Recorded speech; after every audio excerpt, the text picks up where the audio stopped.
The thing about Ruined, I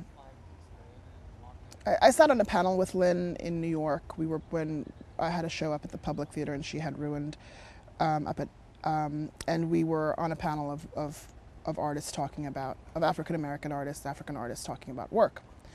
And she talked about the interviews that she conducted while she was in Uganda, because I don't think she could have gone to, I don't think she could have gone to Congo because it was too dangerous. But she was in Uganda where there are large parts of the northern population that are participating in the war in the Congo. And she was talking about the women that she'd interviewed, and right in the middle of her comment, she got really choked up, and she needed a second to just bring herself back.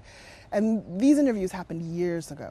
She conducted these interviews years ago. She'd written the play. The play was finished and running, and yet the memory of these women were so powerful that they still managed to stop her in the middle of this talkback.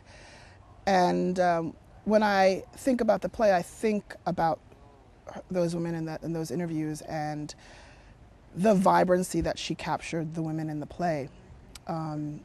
And so for me, the thing that I'm really excited about is conveying that life force that these women, how they've been through unbelievable circumstances, but they are still so full of life and so determined to forge a future life. And so that's the thing that's most exciting, is that so that people see it and they feel a little bit more connected to what's happening abroad in these crisis and places, and they feel a little bit more connected to these women, because in the scheme of sort of international politics, women in war in third world countries are the most vulnerable and sort of the most tossed away. And so that's what I find really exciting about this play, is an opportunity to connect. That's something that, because the women are so different, they're not that kind of just a whole group of women that are all victims and they're all the same, which sometimes one can think about when you think about victims of war in the third world in developing nations.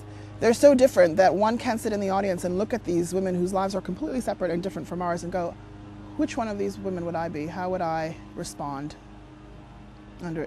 because they, like us, deal with crisis in every different kind of way. And another aspect of the play that I enjoy is, because the women are young, there's bickering, there's lots of joking around. In the midst of all this trauma, there's still young girls and women who want to find those moments of joy and want to find those moments of connection and backstabbing. And, at the end of the day, the 18-year-olds in America's Next Top Model and the 18-year-olds in Ruined, they're all 18-year-old girls stuck together, whether they like each other or not. And so some of that drama plays out in a really enjoyable way.